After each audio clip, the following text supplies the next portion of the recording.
So those of you that have been watching these Morris Minor videos may have been occasionally catching a glimpse of this wooden frame here.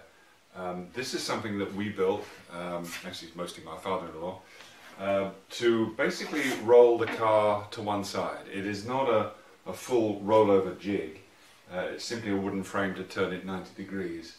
And the reason for doing that is I needed to do welding work on the floor, in particular this area here, and also the chassis rails at the front, or the chassis rail, and also because I wanted to treat and paint the underside, and so we built this wooden jig. Now this is a little different from others that I've seen. The reason is we had to build it in a particular way because I couldn't attach it to the bumper bars at the front. Let me just show you here. Ideally I would have attached it to these bumper bars here, but unfortunately those needed work themselves. One of them needed completely replacing, the other one needed repairing.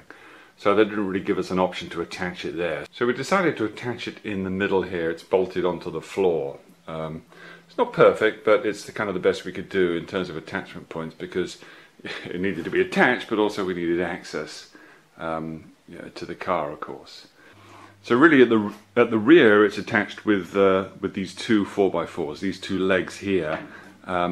These boards simply connect the front and the back. So essentially you've got a frame here, 2x4 in the middle, two legs, and then it attaches to the car with a threaded rod. We got this threaded rod, put it through, and actually goes through the suspension points here, which is another point about this frame is if you're going to use it in this way, you really have to take all of the suspension off. It's not going to work if the suspension is still on.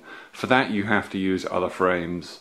There is a metal frame you can buy in the UK. Unfortunately they can't ship it to the US. I thought that was one of the options early on, but one of the reasons I decided to build my own was because other solutions weren't available. Now you can't see this very well because the car is on its side, but the way this works is that the car rotates on this circular radius here.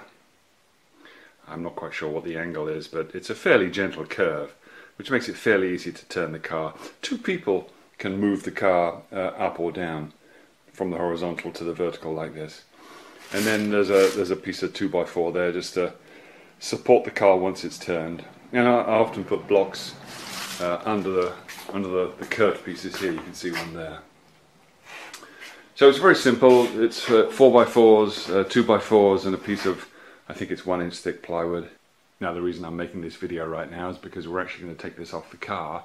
And the reason for that is I have to put the rear suspension on. And to put the rear suspension on, this threaded rod has to come off, and so the legs have to come off. So that's the plan.